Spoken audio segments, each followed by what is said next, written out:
Welcome to the many interpretations of Deinosuchus, a massive crocodilian that lived in the late Cretaceous about 82 to 73 million years ago of what is now North America.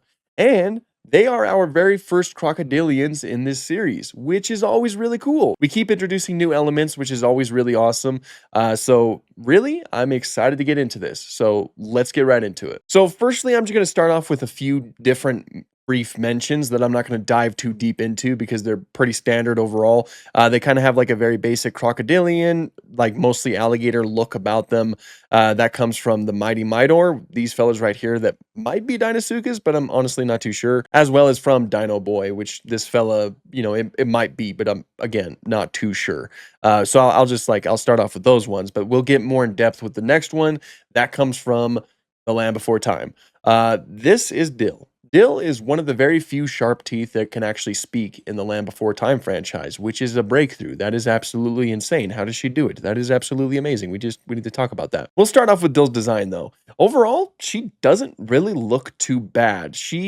All in all, she does look a lot like a massive crocodilian like Deinosuchus. And some things that I think are done pretty well in the stylized design are the kind of broad snout with the bulbous tip at the front, which are some things that Deinosuchus would have had in life. Its snout would have been a little bit more similar to like an alligator's snout in the fact that it's a little bit more broad, which probably does make sense because Deinosuchus does belong to the superfamily known as Alligatoroidea, which contains modern day alligators and caimans, which means that those fellas are the closest modern relatives to Deinosuchus, even more closely related than crocodiles, of course. That doesn't mean that they are alligators, just that they're more related to them. But I think a lot of these elements are kind of captured here. And again, she just mostly looks stylized. She has these blazing red eyes contrasted with that green coloration and some counter shading. And not to mention, she and Icky, which is the Ichthyornis that she is paired up with, are absolutely hilarious in this movie. Ow!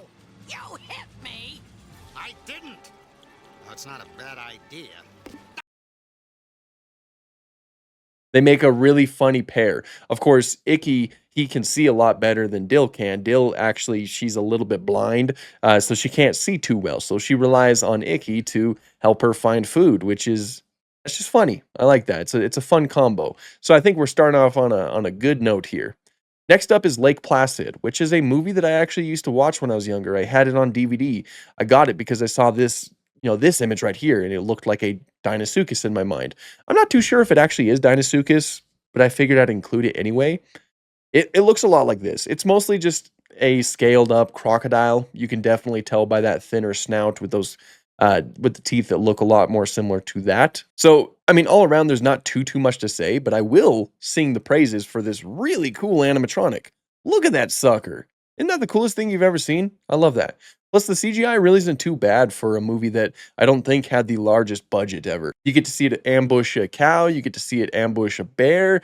Very interesting movie overall, but it is mostly just a scaled up crocodile. And then after that is Prehistoric Park. This is my bread and butter. This is exactly what I grew up with. I used to watch Prehistoric Park all the time. This is where I was introduced to the animal that is Deinosuchus. So it seems that the species that is represented here might be Riograndensis, which is one of the larger species of Deinosuchus.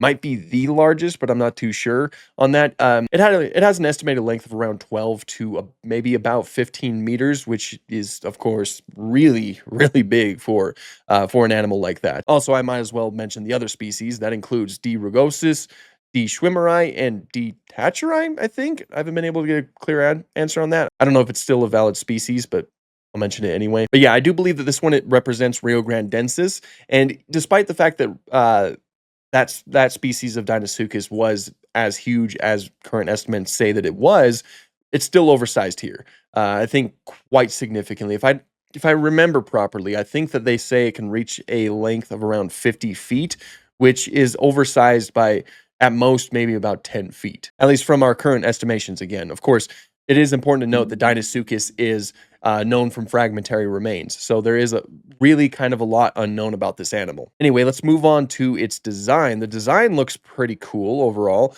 I like this kind of close-up of the animatronic that was used. Well, I don't know if it's quite an animatronic, maybe just like a giant puppet. But I like this because you can really see the dentition, the teeth.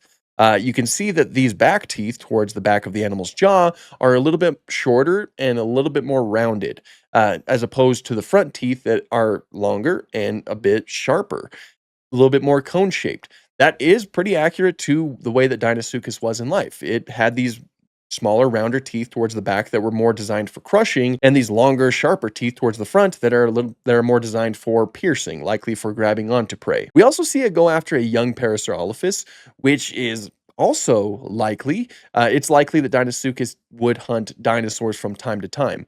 Our current evidence shows that it probably didn't focus on dinosaurs and terrestrial prey in general.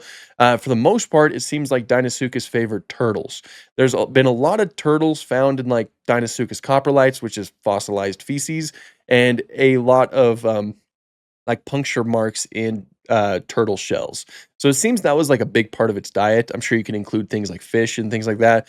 But we also have found hadrosaur vertebrae with Deinosuchus bite marks in that as well. So dinosaurs were certainly not off the menu for something like Deinosuchus. So it was still a dinosaur eating alligatoroid. Oh, also, and I'll mention the snout here too. It does lack the kind of bulbous snout that Deinosuchus would have had in life. Deinosuchus actually had a very unique looking skull. It was, again, a little bit more broad compared to a lot of other crocodilian skulls, but then again, the tip was a little bit more bulbous. It's an interesting looking skull. It kind of represents how diverse crocodilians truly were.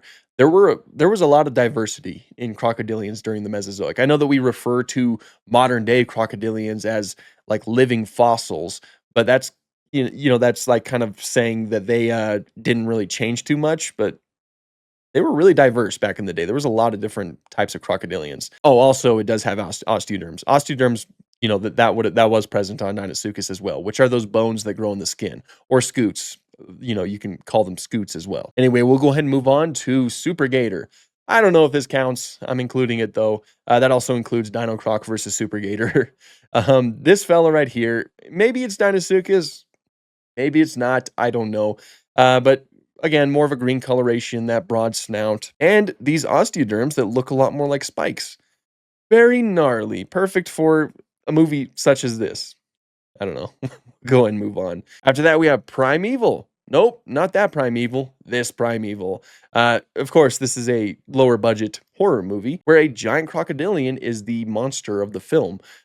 It does seem like it has a snout that is a little bit more like a crocodile, and overall, it's probably just a large crocodile.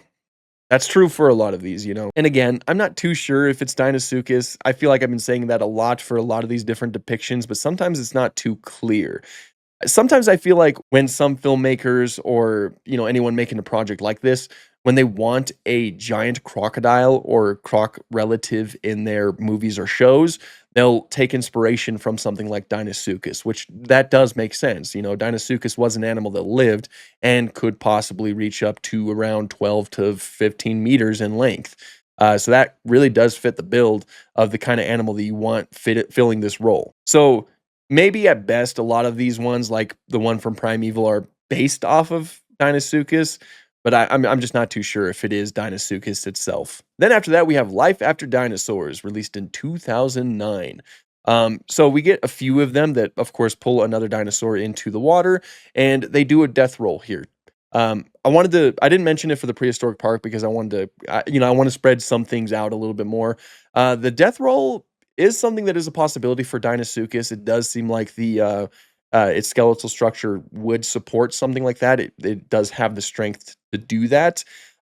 So that's not outside of the realm of possibility. If you don't know what the death roll is, it's like a way for like when some crocodilians will capture their prey and pull them into the water, they'll perform a roll, and what that will do is like dismember their prey as well as like pulling off chunks of flesh for them to easily devour. I can't get a good look at the design, but overall it doesn't really look bad. So pretty good. After that, we have Dinosaur Train, and this one looks great, actually. You got a nice kind of yellow base coloration, kind of accented with these green colors on the osteoderms. The snout looks pretty good as well. The front of the snout is a little bit more bulbous, and the rest of the snout doesn't seem too bad. All around, I think it's one of the better stylized versions of Deinosuchus that we've seen on here. but I don't really have too much else to say about it. So very good on that one, I think. And then we have Dino Dan.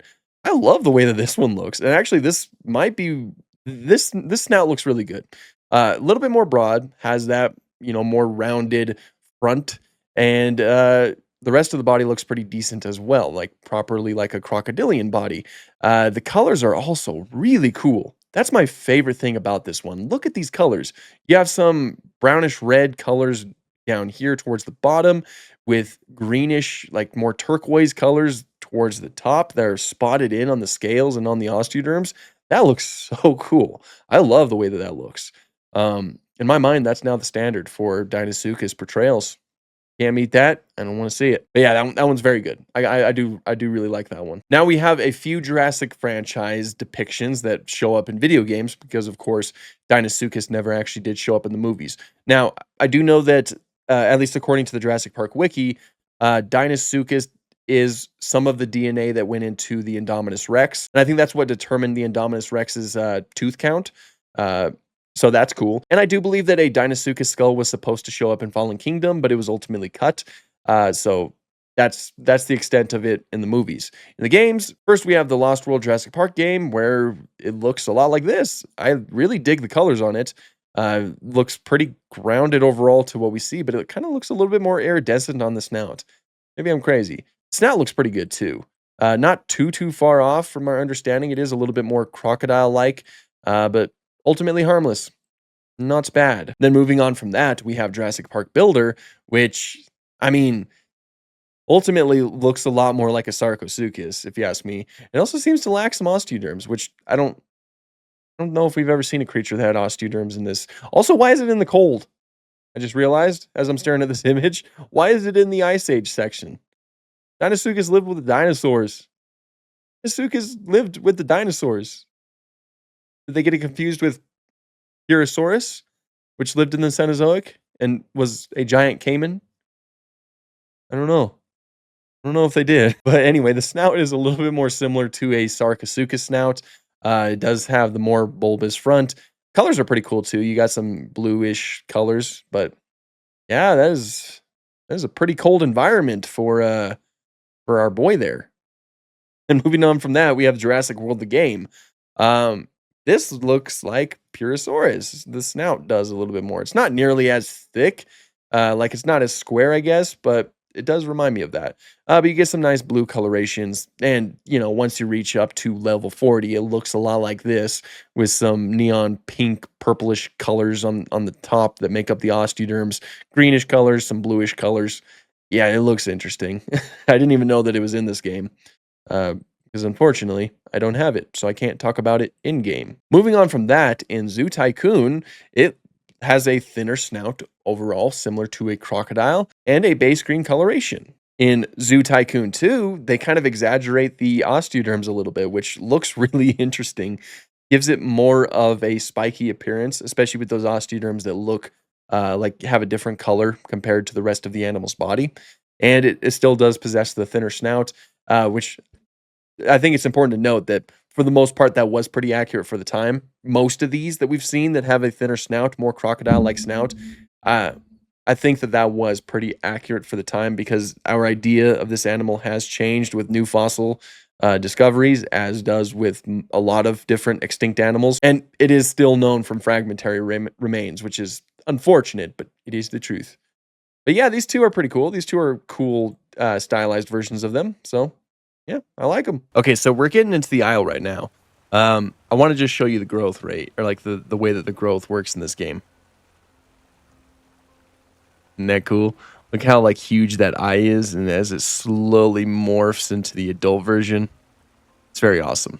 Very awesome. And look at this. If there's like one thing that the aisle nailed, like just absolutely nailed, it's crocodilian movements, like especially through the water. And also the way that the water like ripples as I'm moving through it. It's so cool. I love that. Okay, so I just want to like take a moment to mostly just appreciate the animations that were put into this one in particular because like I just think that they absolutely killed it, and we have the dramatic rain to help out with that. So like say if there's like something right behind me, just look at that. Look at that. Very nice movements, very fluid movements. Like I just think that they really killed it in that department, like the animations. I mean, of course, I usually do think that they kill it with the animations in the aisle. Like they really look really good. And I'll look at its design a little bit more in depth in the actual like growth thing. Well, actually, I can kind of see it a little bit here. Its snout, like the end of it is not nearly as bulbous. The rest of the snout looks pretty good, and the rest of its body, of course, looks pretty good. But I'm just like those animations are what really make it for me. And of course, its size is pretty close to the true, the true Deinosuchus size, Rio Grandensis, which is I think what most of them are based off of. But yeah, my absolute favorite thing about the Isle is just how really good those animations are. Plus, it's just like walking around right here, like oh, this is so cool. But I think that everything looks pretty decent. Like it doesn't, in terms of the snout and the rest of it, it doesn't quite look like any crocodilian that we have today. It does seem distinct enough, so I'd say it's pretty darn good. I actually really like the red that you can see on its head right there. Oh, I can zoom in. Cool. Like those little pieces of red on its osteoderms. Very cool. I love that. But yeah, love it. Now we have it in Path of Titans. Of course, there are two mods associated with Deinosuchus. We have the KTO mod right here, as well as the Divine Beasts mod. I think that they're both pretty good in terms of their models. The KTO one right here, really awesome. I really like the way that this one looks. This is Hatcherai. Then we got Rugosus right here. I like how slender that one is in comparison. Uh, Nudostomus, which also has more of a slender appearance that looks pretty cool overall. Irwini, which I'm pretty sure I know who that's in reference to, also looks really awesome. I like how it has mostly like more of an overbite. Uh, Brasilensis, also look at that. Look how huge. Look how huge that snout is. Timindus, and yeah, I think that they're all like really cool. It actually tells you what these are inspired from. Like Nudostomus is based off, of course, the crocodile. Irwini, modern alligator inspired. You can tell by that snout. Purosaurus inspired is the Brasilensis, of course. And then, yeah, that's really cool. And then with the Deinosuchus from Divine Beasts, you get the Hatcherai, you get Schwimmerai, which looks a little bit different. You get Rio Grandensis, you get Rugosus, which of course are all of the species of Deinosuchus, as well as Mississippiensis, which that is the American alligator. Purosaurus, which is a caiman that lived in the Cenozoic, of course, and then Stomatosuchus, which I love Stomatosuchus. It lived with Spinosaurus. The only fossils we had with it were destroyed, unfortunately, but this is not the many interpretations of Stomatosuchus. So let's see these guys in game. Now, first we have the Divine Beast one. The walking on the land movement animation looks really good to start off. And then, of course, the swimming animations once we get into the water eventually. The swimming animations also look pretty good, of course. So yeah, I think that they did indeed nail. Just with the way the Path of Titans, the way that you like go down and go up, it's just oop. Yeah, really like the animations on these guys. I like seeing them swim under, and like seeing the back poke up like that. So cool. I love that. And then let's check out the KTO one. Now we have the KTO Deinosuchus. Look at this one. See, they both look really good, and like the same one applies to the Divine Beast. The snout looks pretty decent overall. It certainly did look like a Deinosuchus snout. This one right here, you can definitely see it represented pretty well. You can see how broad that snout is, and then how bulbous it looks at the front. I think that they did a really good job representing that here. Of course, oh shoot, I'm on Pandora. I don't think the rivers are quite as rivery. Now swim, my child. Oh, look how cool that looks. Again, just seeing the back, just out of the water. Um, looks really cool. Could have also possibly doubled as like some extra camouflage, given the type of like waters that they hunted in, that being mostly like estuaries or shorelines and things like that. But yeah, the animations look really good. We got some fish this time around. We can maybe whoop, got a fish. Bring it up. Swallow it.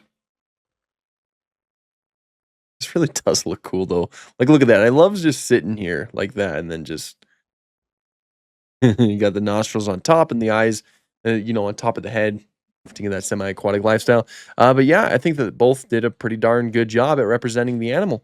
And now we have it in prior extinction, where it looks a lot like this. I think it looks pretty darn good. It looks pretty really, really pretty accurate. I like the whole texturing of it. The quality of the model looks really good. You have the osteoderms back here that look great. The snout, which is mostly where I look, looks great. You got a little bit more of a bulbous end right here, with the rest of the snout looking pretty decent in its overall shape. And those teeth look pretty good too. You got these piercing teeth up here and the smaller teeth back here. Eyes look great. Colors look great. Everything looks great. I do like it. And of course, you get different growth stages. This one's the adult one. You get a subadult, you get a teen, you get a juvenile, and you get a little baby hatchling down here. I wish I could zoom up to them. But of course, are these Diploculus skulls? These arrows? That is awesome. I love Diploculus. Anyway, but like you also get an elder right here, which is huge. It's bigger than the adult version, of course, with more gruff more of a gruff appearance in the model. That is probably a reference to the way that reptiles like crocodilians grow. What they do is they technically don't stop growing. They grow throughout their whole life. They don't have like a set time in which they stop their growth. The only thing is like once they reach a certain size or once they reach maturity, their growth slows down and it grows down pretty significantly that you likely wouldn't even realize that they've even grown. But that's probably in reference to this. This is probably, since it's called an elder, it's probably a Deinosuchus that has been alive for a very long time and has seen a decent amount of growth since then. So you can see a little bit of a difference between it and the adult, which that's cool. I wonder how that works in the gameplay. I don't have it unlocked, so can't try it out, but it sounds like it'd be really cool to see. There's some cool dinosaurs in here, man. Wow. Most of them locked. Anyway, this one's pretty good. Let's move on. In Ark Survival Ascended, it's pretty beefy overall, and I love it for it. I actually do really like the way that this one looks, especially with the overall kind of texturing of it, kind of mixed in with the Ark Survival Ascended lighting. There's just something about it that kind of makes it a little bit more grounded and makes it feel a little bit more real than most Ark designs. The teeth look really gnarly and are just jutting out and just looking really cool. It's covered in osteoderms, of course. It does have a little bit more of a bulbous nose, and the colors I think are pretty darn sick. So yeah, I do quite like it. I think we're kind of like on a streak in terms of Ark designs that I like, because we can add that one to the list. I think that one's very cool. And there we have it. We had a lot of them that we could play this time. So that was pretty cool. Overall, Deinosuchus is a very fascinating animal. Again, more related to alligators and to caimans than they are to crocodiles, which is, of course, very fascinating. Now, again, to reiterate, a lot of these might not have been Deinosuchus. A lot of them might have simply just been a huge crocodile or a huge alligator that was placed into a movie, but maybe some inspiration was taken from Deinosuchus, so I think that it was still kind of fair to include a few of those. But anyway, this was a very fun video to make nonetheless. I liked sinking my teeth into Deinosuchus. It is an animal that is a little bit shaky on a few different facts. It kind of feels like we've learned something new about it every year for the past, I want to say like 7 years or so. So that was fun when trying to navigate around what facts to include about the animal and what not to include. And who knows, in the future, it might very well change again. But either way, it is still a very fascinating animal. And so that's pretty much all I have to say about it. If you enjoyed this video, please consider liking and subscribing. I also do have my other social media accounts linked down below. And if you want to help support the channel, please consider checking out my Patreon. But until next time, thank you guys so much for watching and have an awesome day.